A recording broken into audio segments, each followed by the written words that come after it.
project here will make remarks as well, and then I'll come back for any questions that you have.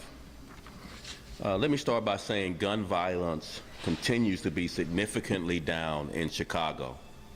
Homicides are down 15%, and shootings are down 18%. Officers will keep enhancing our visibility and engagement and collaboration. The top 55 beats on the west and south sides, where our focus has been all year, continue to lead the way in reductions in gun violence. On the south and west sides, in those top 55 beats, homicides are down even more than they are citywide. They're down 22%, and shootings are down 30% in those areas since we began focusing on them. Over this past weekend, there were also declines in homicides and shootings and shooting victims compared to the same weekend last year. This weekend compared to last weekend, this same time last year, shooting victims were down 34%, and homicides compared to the same weekend last year were down 60%, 60%. Officers have recovered nearly 9,000 illegal guns. That's a 3% increase over last year's record gun recoveries, as well as over 4,000 gun arrests. I want to talk briefly before saying some comments about Mexican Independence Day upcoming. Two of our brave officers in the 17th District responded to a shooting in Albany Park. The teenager that was shot was riding home from dinner with his family. He was struck by a stray bullet. He began bleeding profusely, as the teen's parents described in an email sent to our officers thanking them for their quick response. The officers arrived in a few minutes. They began rendering life-saving aid to this teenager, and the parents wrote in an email to the officers. There's no doubt in their minds that their immediate response, the officers' immediate response and skill in applying pressure to the wound and preventing their son from losing more blood and likely saving his life. The parents continued, their son is back home and expected to make a full recovery, and this is their quotes: "His spirits are surprisingly positive, and he is so grateful," as the parents are to police, to the ambulance firefighters that responded, and to the emergency room staff. The parents added, "We often see the negative news coverage and ongoing criticism of police. We are compelled," the parents said, "to write this email to highlight the heroic life-saving effort of the two officers who handled a traumatic crisis with extreme skill, poise, focus, and empathy to their family as we watched them care for our son, not knowing if he would live or not." So Chicago officers are working very hard and are giving their all every single day in the most difficult and dangerous time to be a police officer in this country. So we can never lose sight of that and that dedication to our officers. So just a little bit about Mexican Independence Day, if you don't mind, before I turn it over to Raul. We'll have, obviously, a lot of parades, a lot of celebrations, car caravans this coming weekend, and we just want to focus on everyone having a great time, but having a safe time. It is really important to understand that all of our safety is important as we celebrate Mexican Independence Day, and we should really focus on doing things in a way that everyone can enjoy in a safe manner. And with that, I'll turn it over to Raul, and then I'll come back maybe for a few more comments and your questions. Raul? Thank you, Superintendent. I'll do my comments in Spanish as well. And thank you, law enforcement, for being here. Incredible to hear some of the progress that law enforcement is making throughout the city of Chicago. As Superintendent mentioned, my name is Raul Raimundo. I'm the CEO of the Resurrection Project. We are a multi-purpose, multidiscipline organization that got started here in Pilsen, but now it's working citywide in multiple areas of economic development, affordable housing, and immigration, and so forth. As the Superintendent mentioned, this is a special week for the Mexican-American community. And I, as a proud Mexican-American immigrant, I was born in Mexico, came to this country when I was 7 years old. And every year since, I proudly celebrate my heritage during Mexican Independence Day during the 16th of September.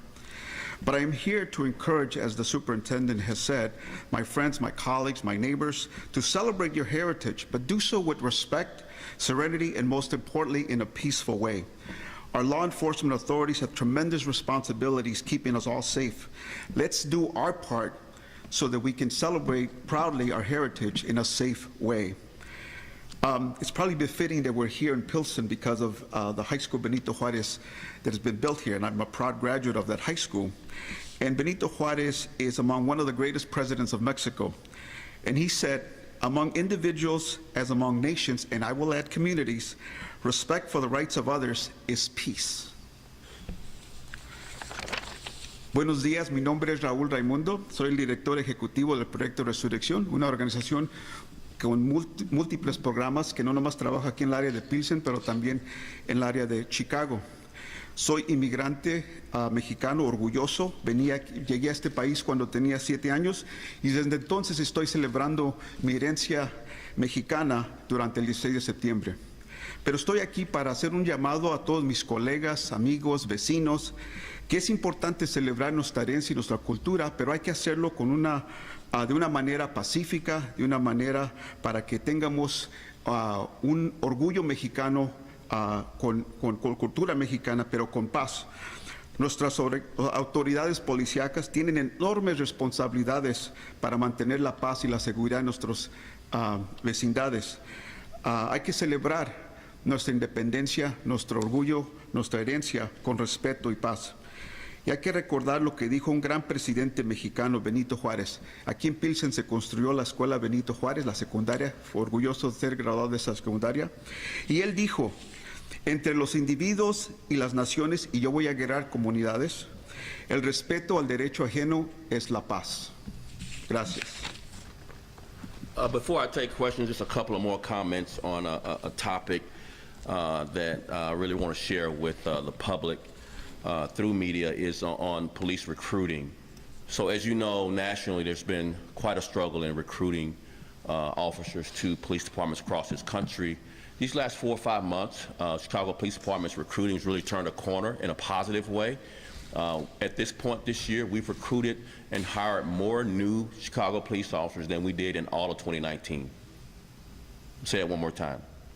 This is pre-pandemic hiring in 2019 of Chicago police officers. We have surpassed the hiring, the number of officers hired since in 2019, but all of 2019. We have hired more cops in the Chicago Police Department this year than we hired in 2020 and 2021 combined. More than what we hired in 2020 and 2021 combined. And we will be flirting with hiring more cops than we've hired in many, many years. Obviously, 2017, 2018's hiring of 1,100, more than 1,100 each of those years. It's quite a challenge to hire right now, but we will be flirting with that. We will likely hire right at 700 at the end of September with 3 months to go. We are processing those candidates as we speak to get them on board by the end of the month. To be right at 700 for the year with 3 months to go with a goal of surpassing over 1,000. Obviously, we're quite challenged with a backlog of vacancies of about 1,400. But we have, these last several months, made a significant stride in hiring Chicago police officers. Again, I want to highlight, at this point this year, we've already hired more Chicago cops than this department did in all of 2019. In all of 2019. I'm repeating that because it breaks a different narrative that has been reported. Hired more cops this year, so far this year, than we did in all of 2019, and more than we did in 2020 and 2021 combined. So we have our work to do, but we are seeing success in hiring Chicago police officers these last 5 months, more than we did earlier in the year. So with that, I'll take a few questions. Yes, my name is Carolina Soberano. I work for the news. I have two couple of questions. The first one is, what are you going to do to guarantee the safety of residents of the Mexican independence? That is the first. And the second is, what research will you provide for police mental health after the last event, the South event? Thank you. Sure. So I'll take the first question first about what are we doing to make sure we have a safe Mexican Independence Day this coming week. As you know, there were celebrations that occurred already, and it occurred in a safe manner. We've done a lot of work over the last 12 months. We've worked with the Mexican consulate for these last 12 months, and I'll turn more detailed comments about what we've done to plan for this coming week to make sure it's a safe. I'll turn it over to Angel Navales, Chief Angel Navales, to make sure he can explain all the work we've done, but we've done significant planning for 12 months around what we're going to do to ensure car caravanning is done safely, to make sure all the parades and festivals have enough officers and staff to make sure it's safe. But Chief Navales can share a little bit more that we've done. Angel. Well, first of all, I just want to give credit to Chief McDermott and the plans he's put together with the district commanders to ensure that the celebrations are safe, that they're sound. He instructed all his commanders to put individualized plans based on their district, the geography of their district, to make sure that they can control traffic in a manner where people can still celebrate, but that they have that not only that they can celebrate, the traffic is mobile, that retail corridors have the opportunity to have those customers and do it in a safe manner. He utilizes TAC teams, his community safety teams in the area, along with his community policing office, which did a lot of outreach to start with, ensuring that that information would get out to the retail corridors, the community stakeholders, so everybody was aware of what was expected in case something happened. They knew how to respond. And I'm proud to say that at 18th District, Commander Beth Giltmeyer did a phenomenal job on the parade on 18th Street. Commander Betancourt in La Villita did a wonderful job. I mean, there was a lot of people celebrating. It was gorgeous to see, and they did it as safely as they possibly could. I think the plans that they put in place were excellent. And sir, would you like me to address the second question? Yeah, go ahead. So as the second question that you asked is an incredibly serious question, and it was the questions in regards to after the recent tragedy of our loss of our retired officer and the recent suicides. You know, here at the Chicago Police Department not only has the AP program, which right now we have a clinician covering every district. They may cover multiple districts, but ensuring that there is a clinician, somebody who has the educational background and the experience to help our officers when they're in these dark times. Also, we have a peer support program, which comes out of the employee assistance program, but there's over 250 members that work the street, that have the experience that the officers have, that when an officer feels that they need to vent or that something is bothering them, that they can share with these members that they trust. Those members will then assess if a step needs to go further or if just conversation is enough to help them. So after these last incidents, we're making sure that all our peer members are reminding our officers at roll calls that they are there, that they're there to help. Here's ultimately the thing is, when somebody makes that tragic decision, it's not a decision you make for oneself. It's a decision that you make for members of your family, for your children, for your spouses. There are people that are deeply affected when these incidents occur, and what we want our officers to know is that there is help. If you are in that dark corner of your mind where you are troubled that way, we want our officers to reach out. There's a lot of people out there that rely on them. Thank you. And we're continuing to do more and more as it relates to officer wellness. As you know, we can never do enough. But just 2 years ago, we only had 3 clinicians on this department dedicated to officer wellness. And now we have 13 clinicians dedicated to officer wellness. We have the most robust peer support employee assistance program in the country. But we can never do enough. There's more work to be done, more programs that we need to explore. We're starting, my staff and myself, we're starting to engage all of our unions in looking for other things we can do as a department, as a city, to help support our officers. So even though we have much more programming and personnel dedicated to officer wellness, likely there's more things we can do to ensure that our officers know that they have support, that they have assistance, that they have programs, and that they're not alone is the main thing, that they're not alone in their struggles. Any other questions? Good morning, Superintendent. Michelle Gallardo with ABC7. My first question is regarding a 14-year-old girl that was shot in the head yesterday on 81st Street, and I'm just wondering if you're able to just share some of the details of what you know in terms of what exactly happened and where the investigation stands right now. Yeah, we do have more details. There's been a lot of back and forth with the family trying to get down to what happened. I'm going to be a little careful here and turn it over to Chief of Detective Brendan Dinahan to make sure I don't say anything to jeopardize that investigation. Brendan, just a little update. Good morning. Yeah, so the victim was actually shot through the cheek and then into the neck, so she's still in very critical condition at this time. And as the superintendent mentioned, there's some inconsistencies that we're dealing with. I mean, she was inside the apartment when it occurred, and we're speaking to her father and some other family members right now. But it's an ongoing investigation, some inconsistencies that we have to figure out. So right now, she's just in critical condition, and we just have a lot more work to do. I appreciate what you're saying about the inconsistencies, but are we able to clarify whether the gunshot was fired inside the house or from outside of the house? Got it.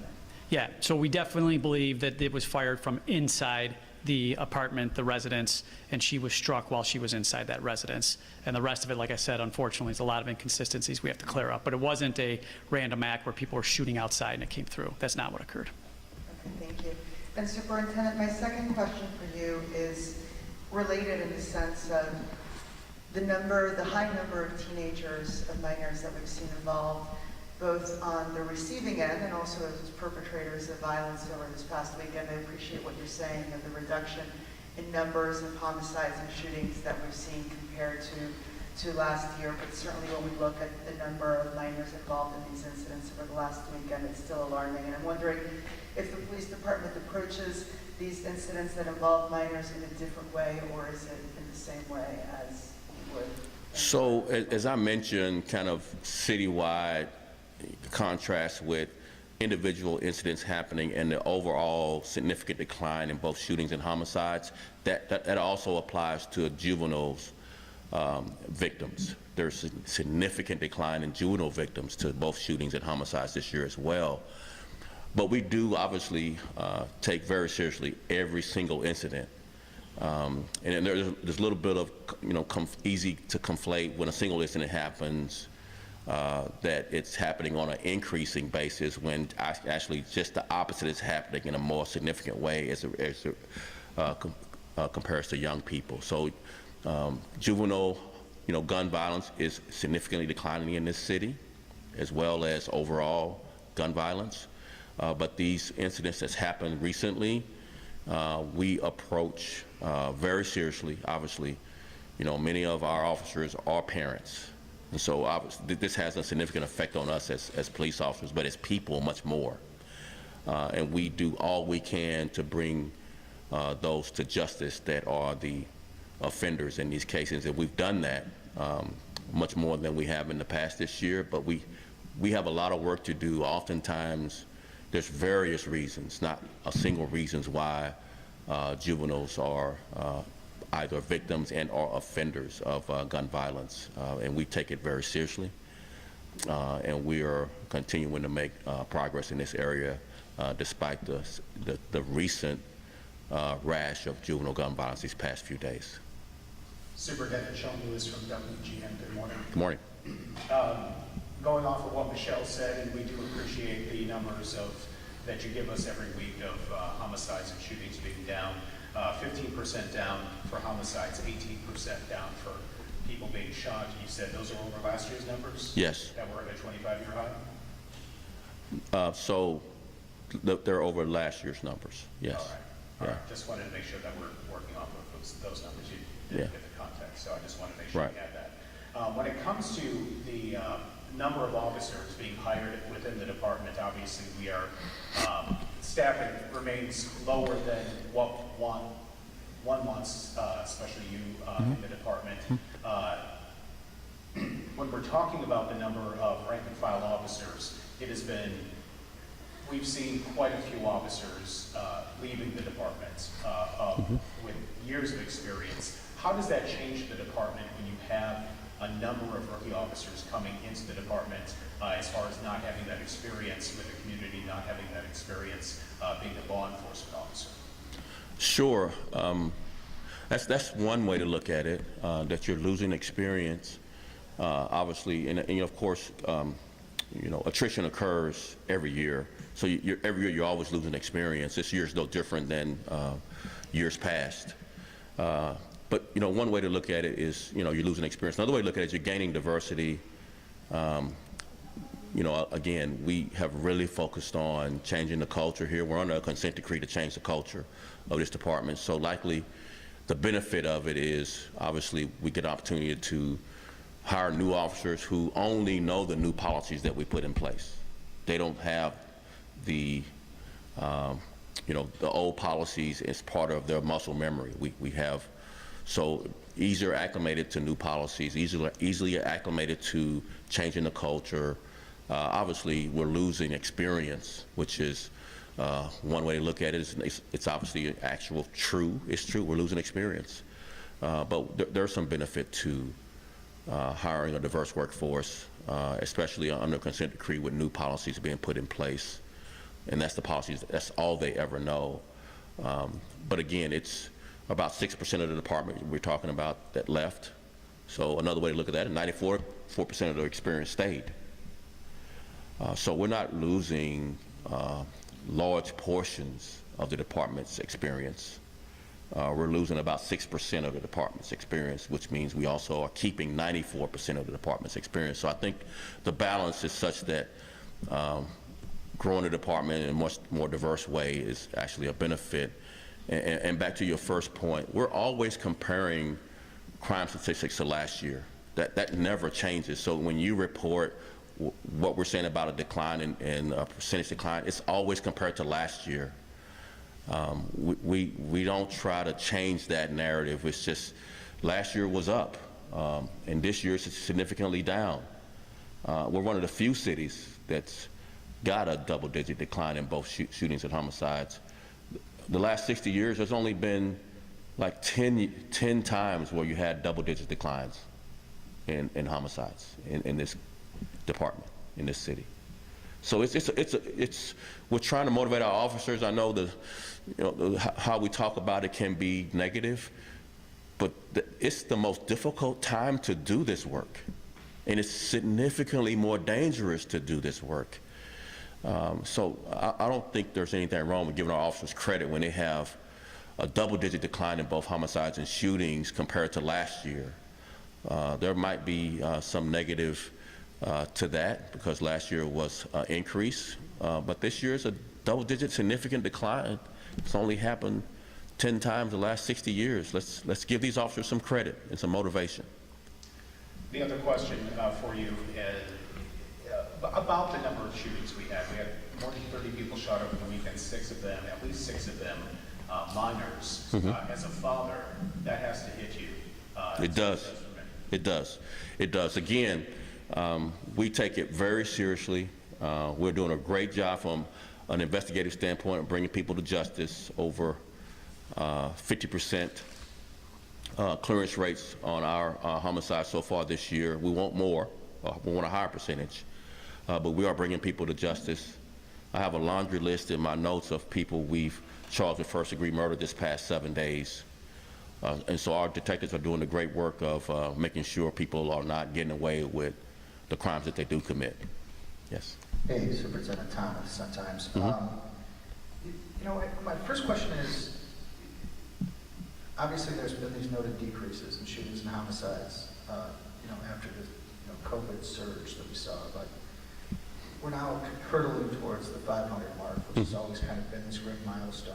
You know, we have months left of the year. What are the next steps? Like, what's the next prong of this strategy that you guys are taking to decrease violence, to bring it down further, to, you know, obviously people in neighborhoods affected by violence, there's still violence, there's still shootings and homicides. We're seeing increases in 1, we're seeing increases in 18, places that don't traditionally see this many homicides. What's the next step here to make sure maybe next year we aren't hitting 500 homicides? I think one of the things, and good question and good context of kind of violence in Chicago. So 500 is way too many. 400 is way too many. Chicago's always been out on an arm of other cities like-sized. Just mentioned New York and LA, which are like-sized cities, consistently have 200 homicides, 300 homicides. So Chicago has 4 generations. I don't know how long you've been on the police beat, but probably all of your time on the police beat had about double more than what Chicago, New York has had these last 2 decades. And so the next steps is, I think, a great question to talk about the ebbs and flows of gun violence in Chicago over the last 2-3 decades. It's consistently been higher than other cities of like size. And even our percentage decreases leaves us with too much gun violence. And so if you look at all the past approaches, a lot of stop and frisks, obviously, mass incarceration during that time frame obviously has not changed the dynamic or the ebbs and flows of gun violence in Chicago. I think what's different now, and it really is a great opportunity to discuss our collaborative approach to include economic development in those areas that drive gun violence, as well as a significant increase in mental health spending in those same areas. And just briefly, the mayor's investment programs on the south and west sides that drive majority of violence for that whole 20-year, 30-year time frame is $2 billion with a B. That's the next steps. Also, we've gone from $3 million investment in mental health in this city, particularly in those areas, to $52 million invested.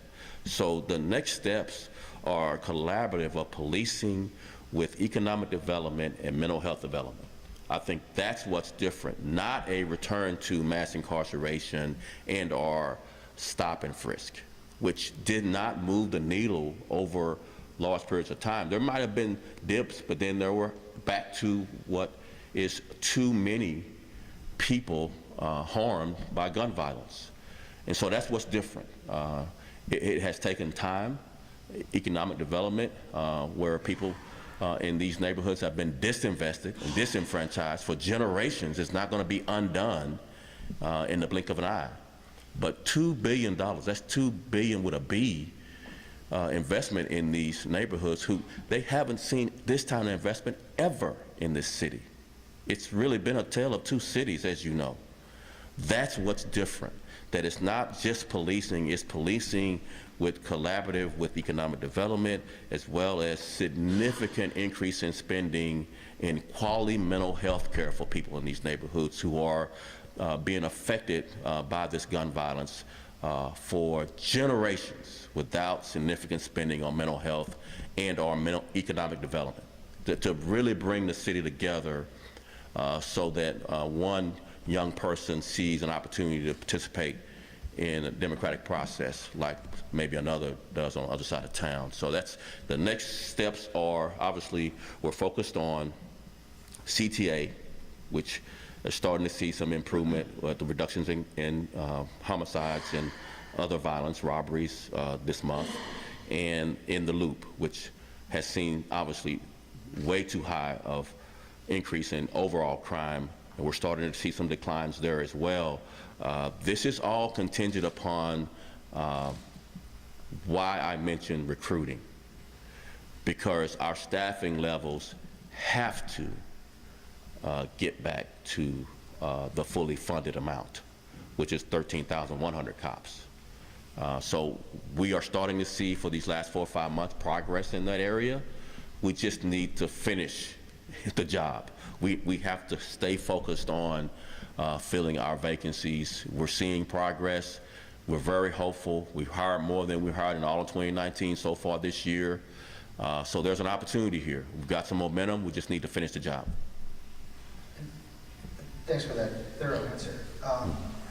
You know, and I'd like to ask you another question with you. Sure. On that offline if possible. Oh. But my other question for you is, last week COPA released its report on the Anthony Alvarez case and that officer and their recommendation to dismiss that officer. You know, you had obviously come in with a much lower recommendation, and the single police board never sided with you, and that was the course of action that was taken. But there seems to be kind of a trend playing out here where the COPA administrator is, seeking pretty severe punishments, and you're coming back with something much lower than that. Do you have concerns that she's being overly punitive? And are there specific concerns you have about future decisions? I know obviously the Toledo case is coming up. So I don't think that there's been a big difference in COPA and my recommendations. I think there's been some disagreements, but we've had many agreements, much more than we disagree. And it's the way the process works. So the process put in place to work, and it's been working. Maybe there's some tweaks that need to be done. It is a unique process, by the way. Not many departments have this process of the number of oversight. But I think the process works where the police board, if we disagree with COPA, if I disagree with COPA, makes the final decision. If COPA and I agree, which we do often, it don't make the news when we agree because it's not controversial, so it's not going to be newsworthy. But we agree much more often than we disagree. I don't have a concern that the process is not working. I don't have a concern that COPA is punitive at all. I don't think so. I think COPA has its role to play. I have a perspective from a law enforcement